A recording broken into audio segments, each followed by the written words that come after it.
So, this is a little embarrassing to admit, but a few months ago, I was sitting with a close friend at a coffee shop, and she suddenly looked at me and said, "Jack, do you ever feel like you have no real purpose?" And I just froze. I looked at my coffee cup, I looked at the window, I looked at the ceiling, and I said, "Yeah, I think the weather's getting colder, huh?" Oh no, you completely changed the subject. I completely changed the subject, and she just stared at me for a second, and then we both started talking about the weather like two strangers at a bus stop.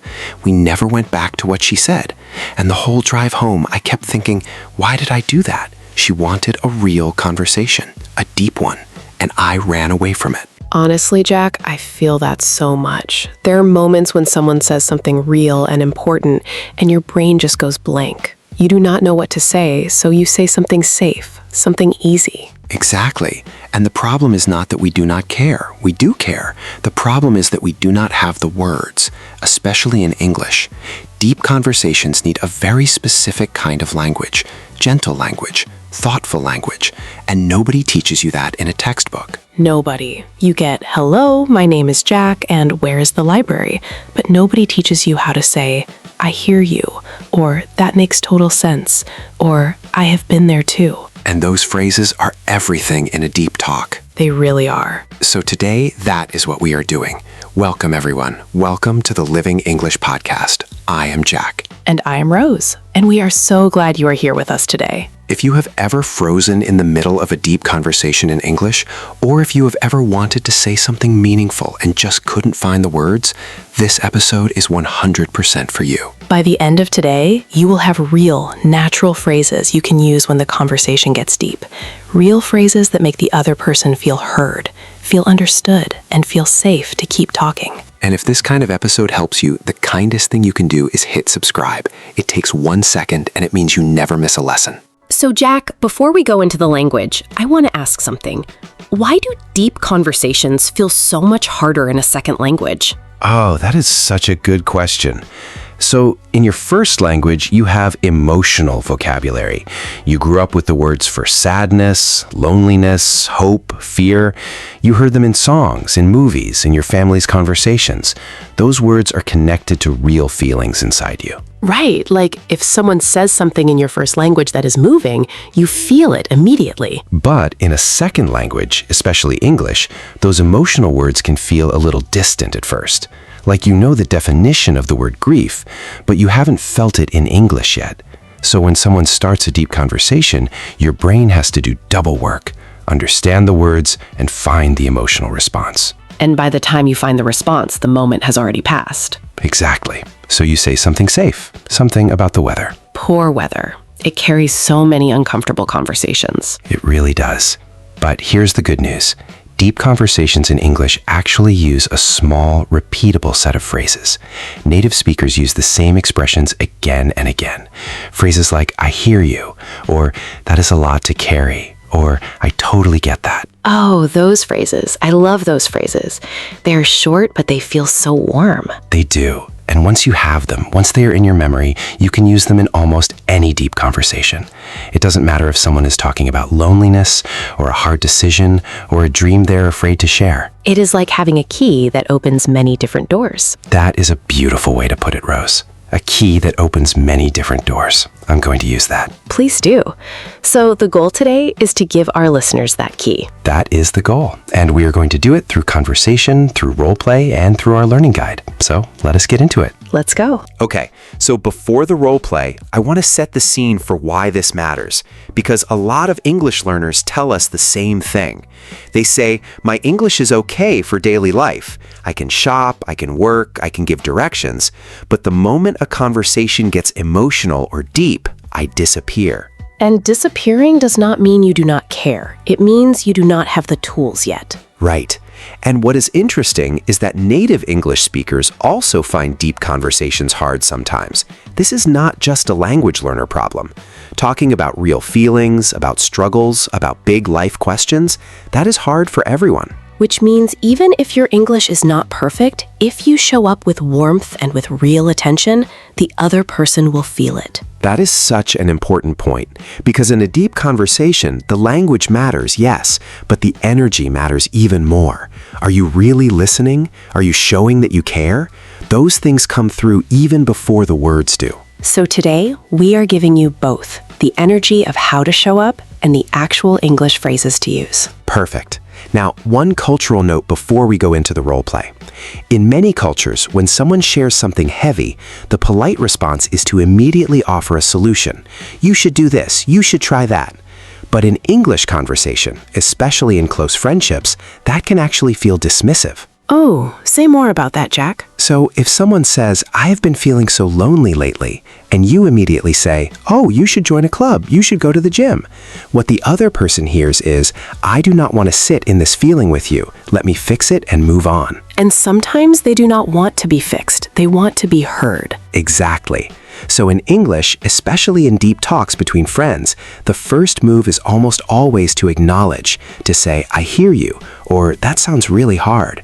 You sit with the person in the feeling before you try to help. Sit with the feeling. I really love that image.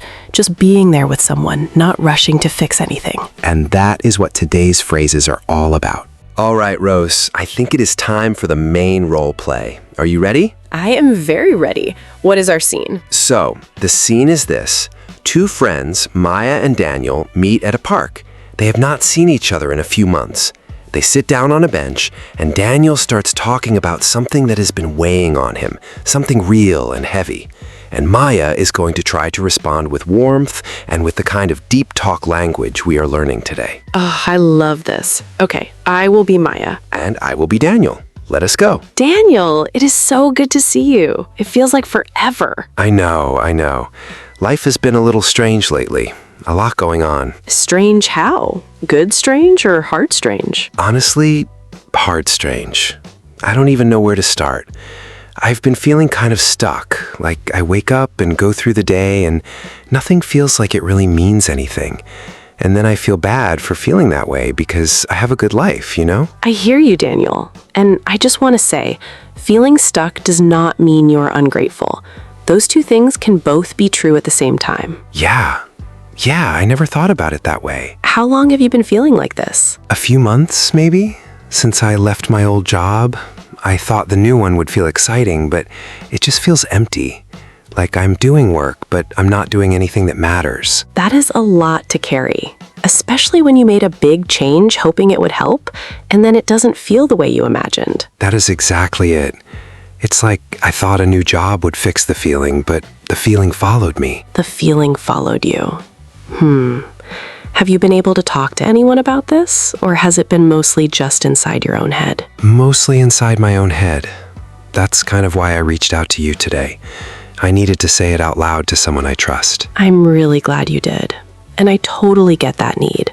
Sometimes the thought is too heavy to carry alone inside your mind. You need to put it into words, even if you don't have all the answers yet. So you are saying sometimes just saying it out loud helps, even if nothing changes. Exactly. Just saying it out loud to someone who is really listening, not someone who is waiting for their turn to talk, someone who is actually there with you. And that means a lot, Maya. Okay, I want to ask you something, and you do not have to answer if it is too personal. No, ask me. It is okay. Have you ever felt like this? Like you are going through the motions, but not really living? Oh, Daniel, yes. More than once. There was a period a few years ago when I was finishing my degree, and I just felt completely hollow. Like I was doing everything right on paper, but nothing felt real. Hollow. That is the word. That is exactly how it feels. And what helped me, honestly, was not fixing anything at first. It was just letting myself feel it without judging myself for it. Saying, okay, this is where I am right now. This is what is true right now. And that is okay. That is actually really helpful. Not solving it, just accepting the reality of it first. Yeah. And I also talked to someone, a therapist, which I know sounds like a big thing, but it helped so much to have a space where I could just unpack all of it. I have thought about that, actually. You should not feel any pressure, but if you are curious about it, I can share who I saw. She was really good. I would actually love that. Okay, consider it done. And Daniel, whatever you decide, please know you do not have to figure this all out alone. You have people. You have me. That means more than you know, Maya. Seriously. I mean it. And hey, I'm proud of you for saying it out loud today. That took courage. Okay, let us step out of the role play there for a moment. Yes, let us breathe and look at what just happened. Okay, so that role play was full of really beautiful, natural, deep talk English, and I want to go through the phrases one by one. Yes, this is our learning guide section, and for each phrase, we are going to say it, explain it, give an example, and invite you to say it out loud with us, because the best way to make a phrase yours is to say it with your own voice. So let us start with the first phrase. I hear you. I hear you. This is one of the most powerful short phrases in English. It means I am listening. I understand what you are saying. I am not judging you. Just 3 words, but they do so much work in a conversation. It is not the same as I agree with you. It is more like I see you. I am with you. Great point. So an example, your friend says, I have been really anxious about the future lately. And you say, I hear you. That kind of uncertainty is exhausting. Say it with me, everyone. Say it slowly and warmly. I hear you. Perfect. Now the second phrase, that is a lot to carry. Oh, I love this one. It is such a human phrase. Imagine someone is describing something heavy, a hard situation, a loss, a big responsibility. And instead of saying, wow, that is bad, or oh no, you say, that is a lot to carry. The image here is beautiful. Think of someone carrying a heavy bag on their back. When you say, that is a lot to carry, you are saying, I can see the weight. I acknowledge how heavy this is for you. An example. Someone says, I have been taking care of my mom and working full-time and raising 2 kids alone. And you say, wow, that is a lot to carry. How are you holding up? Say it with us. That is a lot to carry. Lovely. And notice how Jack added a follow-up question. How are you holding up? That is a very natural and kind question after acknowledging someone's difficulty. How are you holding up means, how are you managing? How are you doing with all of this? Those 2 things can both be true at the same time. This is such a powerful phrase. People often feel confused because they think 2 feelings cannot exist together. Like, I love my job, but I am burned out. Or I am grateful for my life, but I still feel sad. And this phrase gives them permission to hold both.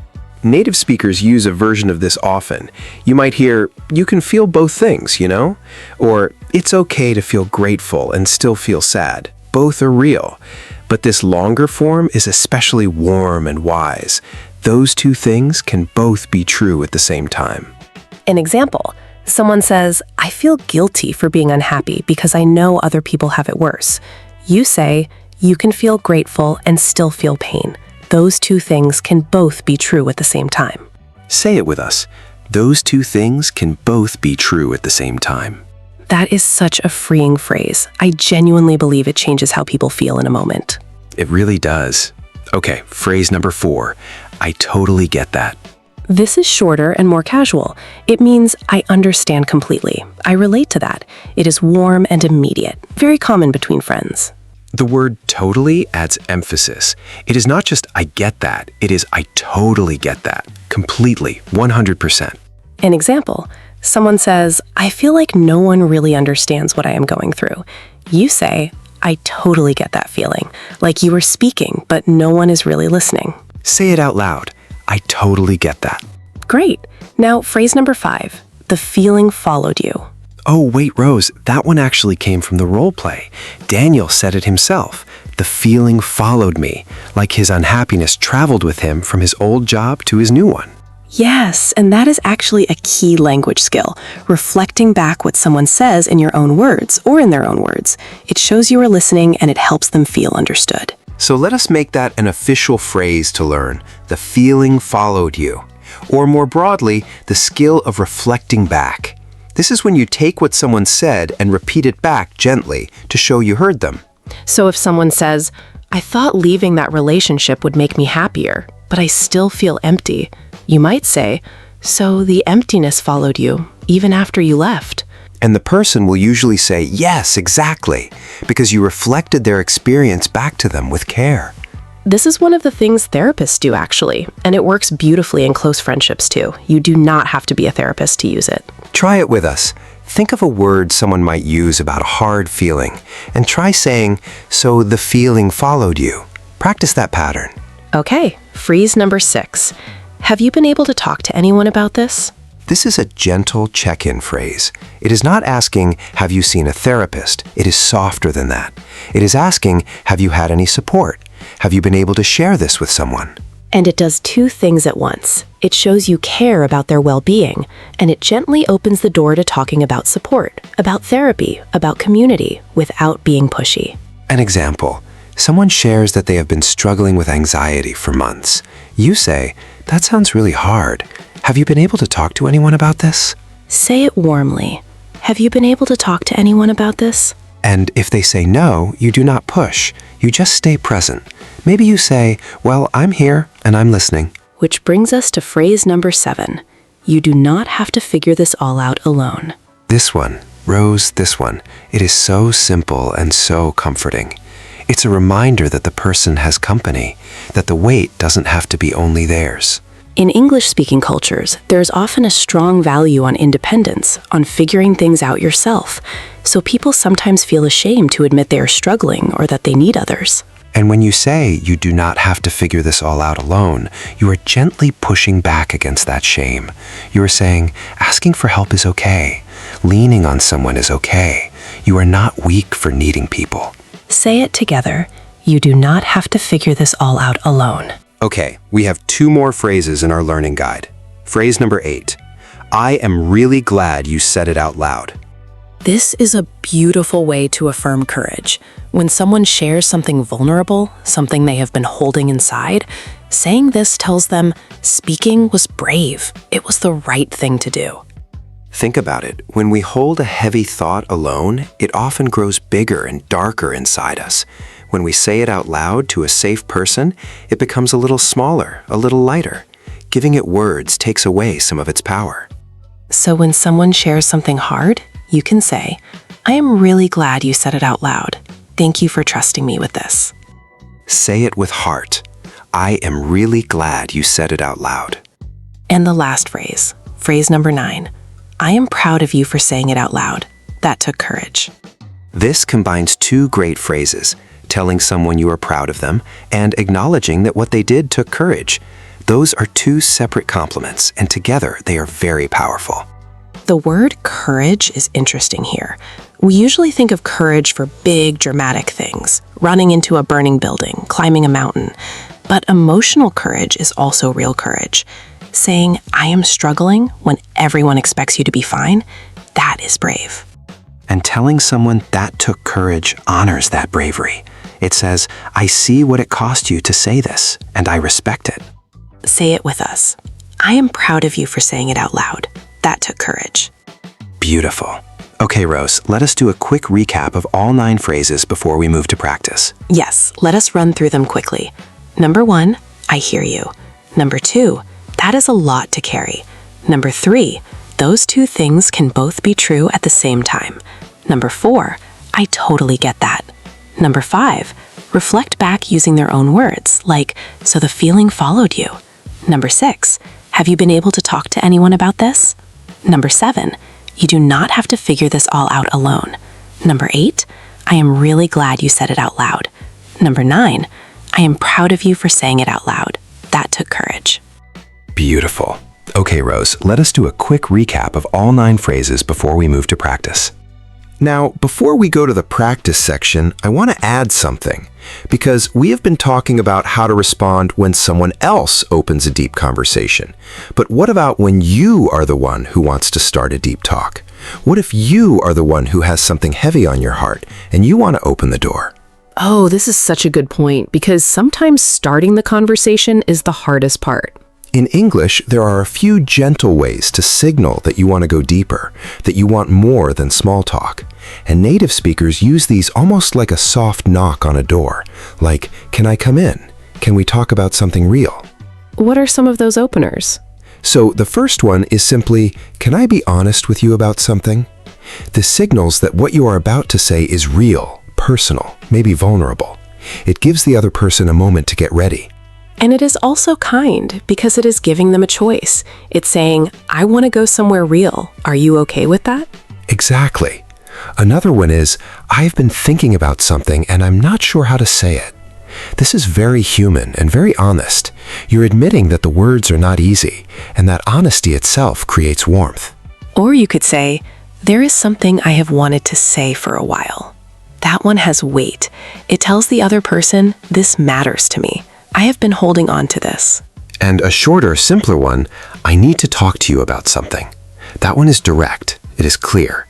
It tells the person, I need your attention. This is not small talk. I love all of these. They're like keys that open the door to a real conversation. There's that key image again, Rose. I know. I liked it so much I brought it back. Okay, let us go to the practice section. This is where you, the listener, get to try things out. We are going to give you some situations, and we want you to pause, think about what you would say, and then we will give you a phrase to try.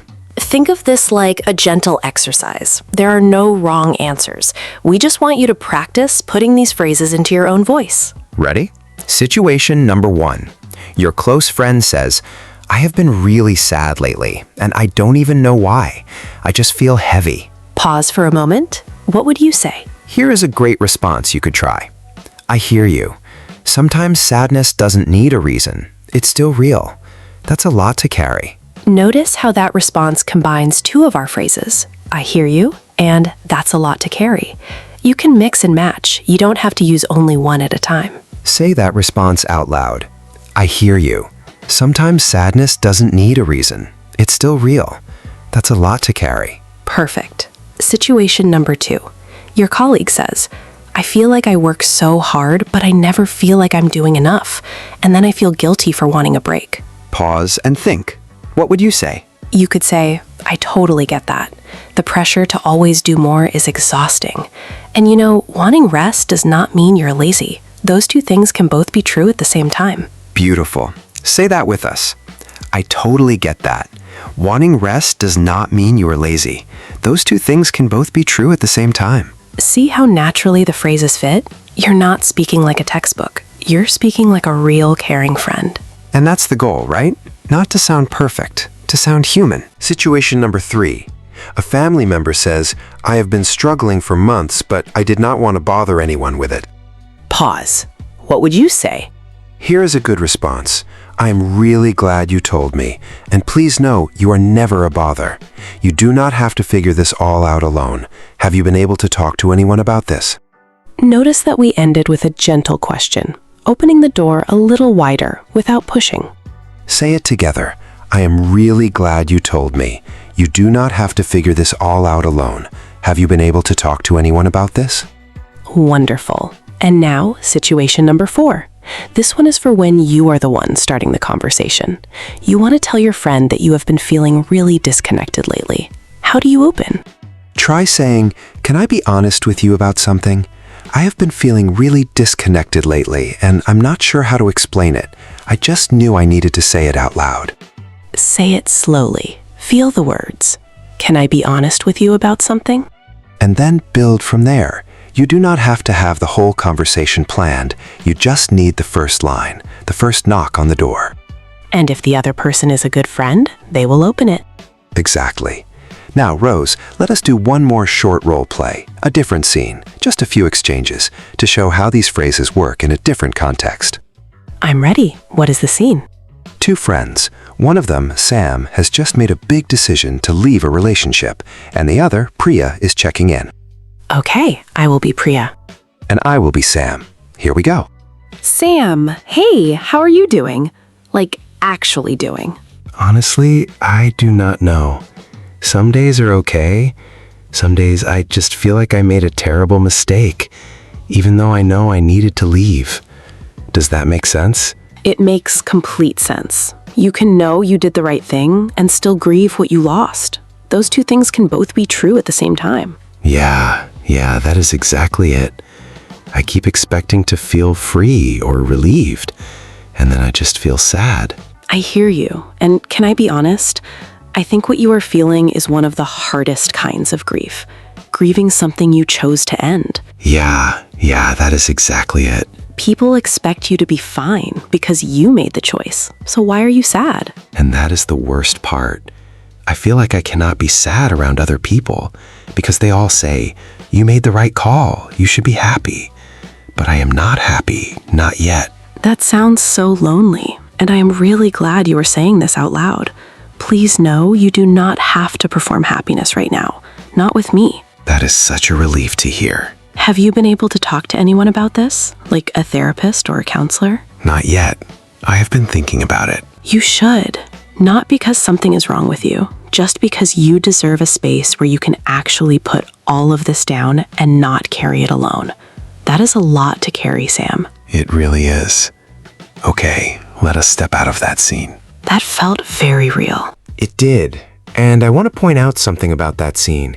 There was a small pause in the middle where Priya thought carefully before saying something important. And that is actually a real life thing, right? Deep conversations are not perfect. People pause, people search for the right words, people take a moment to gather their thoughts, and that is okay. In a real deep conversation, the other person does not care if you pause or stumble. They care if you are present. They care if you are listening. The warmth matters more than the perfection. So do not let the fear of saying the wrong thing stop you from showing up for someone. Showing up imperfectly is still showing up. That is genuinely one of the most important pieces of advice in this whole episode. Showing up imperfectly is still showing up. Okay, I also want to talk about something that comes up in deep conversations. What do you do when you do not know what to say? When someone shares something so heavy that you are just silent? Oh, great topic, because that happens. Someone shares something terrible, a loss, a fear, a confession, and your mind goes blank, and you panic. What do I say? What is the right thing? And often in that moment, people say the wrong thing, not because they are unkind, but because they are so uncomfortable with the silence that they rush to fill it. They say things like, everything happens for a reason, or it could be worse, or at least... Oh, at least, the most well-meaning but sometimes unhelpful phrase in the English language. At least you still have your health. At least you still have each other. When someone is in pain, at least can feel like you are minimizing what they feel. So what do you do instead when you do not know what to say? You say exactly that. I do not really know what to say right now, but I am here and I am listening. That is enough. That is more than enough. I do not really know what to say right now, but I am here. I love that. It is honest and it is present. And sometimes you do not say anything at all for a moment. Silence, a real warm silence, can be its own kind of comfort. In English-speaking friendships, silence between close friends is not always awkward. It can feel safe, like you do not have to fill this space. We can just be here together. That is a cultural thing worth noting. In some cultures, silence feels rude or uncomfortable. But in close English-speaking relationships, a quiet moment can say, I am here. I am not going anywhere. Take your time. So add this to your toolkit. If you ever do not know what to say, you can say, I do not really know what to say right now, but I am here with you. And then you stay. You do not rush. You do not change the subject. Unlike a certain Jack I know who once talked about the weather. Yes, we have established that. I have grown since then. Have you? A little bit. Okay, so let us also talk about what to do when someone shares good news in a deep talk kind of way. Not all deep conversations are heavy. Sometimes they are joyful. Sometimes someone shares a dream, a hope, something they have been afraid to say out loud because it feels too big or too fragile. And those moments need care too. Because when someone shares a tender hope, like, I have been thinking about going back to school, or I think I want to move to another country, they are not just sharing information, they are sharing a piece of their inner world. And the worst thing you can do is dismiss it. Oh, really? That's risky. Or, wow, that's a big deal, in a flat, uninterested voice. The best thing you can do is meet their energy. If they are excited, be excited with them. If they are nervous, be gentle. And ask a question that shows you want to know more. So, some great phrases for responding to someone's dreams or hopes. The first one is, tell me more about that. Simple, Powerful. 4 words. Tell me more about that. It is the best invitation you can give someone. It says, I want to hear everything. Keep going. The second one is, what does that look like for you? This is asking them to paint the picture, to share the details. What is the dream, really? What does the life look like? And the third one is, I can really see that for you. This is a phrase of affirmation. It means, I believe in this. I can imagine you doing this. This fits you. It is one of the most encouraging things you can say to someone who is nervous about a big dream. Say all 3 of these with us. Tell me more about that. What does that look like for you? I can really see that for you. These are beautiful phrases, and I think they belong in every English learner's toolkit, alongside the heavier, deep talk phrases, because not all depth is sadness. That is so true. The deepest conversations are the ones where you can go to the heavy places and the hopeful places, where you can sit with someone's grief and also celebrate their joy. And if you can do that in English, in a second language, that is a remarkable skill. That is a kind of fluency that goes beyond grammar and vocabulary. That is emotional fluency, and it is something that takes practice, just like any other language skill. But the good news is, every real conversation you have is practice. Every time you try one of these phrases, even imperfectly, you are building that fluency. Even if you stumble, even if you forget which phrase goes where, even if you switch to your first language for a second and then switch back, you are still building the skill. Okay, Rose, let us do a final learning guide summary, a clean rundown of all the key phrases from today, both the deep talk response phrases and the opener phrases and the dream talk phrases. Yes, let us give our listeners a full, clear list they can save and come back to. All right, starting with responses to heavy conversations. Phrase 1, I hear you.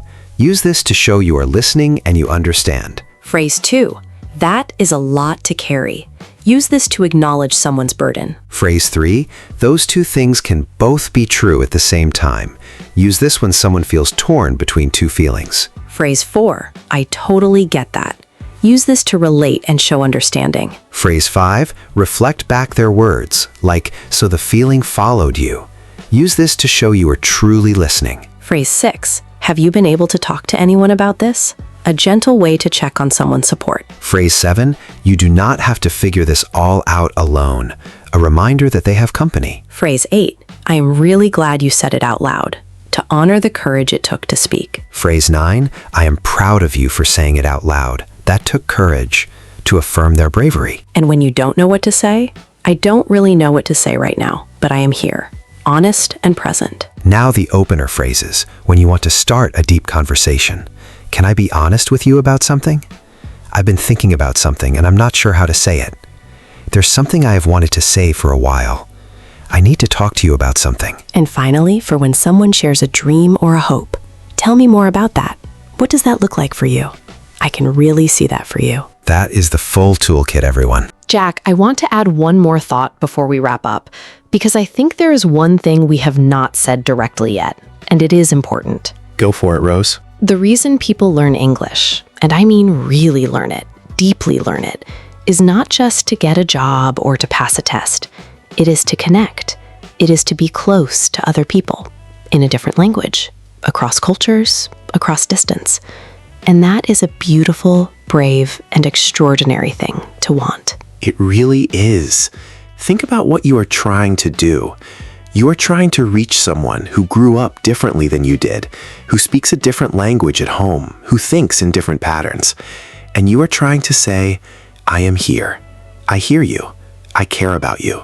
In their language. That is love, in a very real way. And the phrases we practiced today, they are the tools that make that love speakable. They give form to the care you already feel. So every time you practice one of these phrases, you are not just studying English. You are practicing how to be a better friend, a better listener, a more present human being. And that is worth every awkward moment, every stumble, every time you froze and talked about the weather instead. Still bringing that up? Always, Rose. Always. Okay, so to recap what we practiced today, we learned how to respond when someone shares something heavy.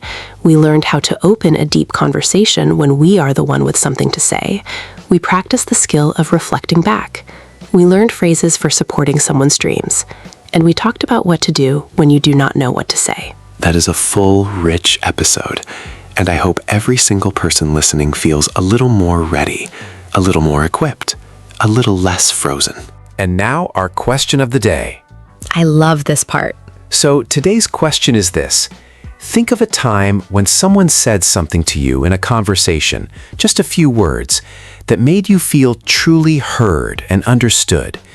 What did they say? And how did it make you feel? Drop that memory in the comments. It does not have to be long. Even 1 or 2 sentences is perfect. Because here is why that question matters. When you share that moment, someone else who reads your comment might learn a new phrase. They might discover that they are not alone in what they have felt. And that small connection in the comment section is its own kind of deep talk. A community of people learning to hear each other better in a second language. How wonderful is that? Very wonderful, Rose. Very wonderful. And if you haven't subscribed to this channel yet, we would love to have you as part of this community. Each episode is made with real care, for real learners, about real human things. Hit subscribe and we will be here in your ears every week. Okay, let us close with something warm. Rose, do you want to go first? Sure. So here's what I want to say to every listener who is working their way through English. You are not behind. You are not bad at this.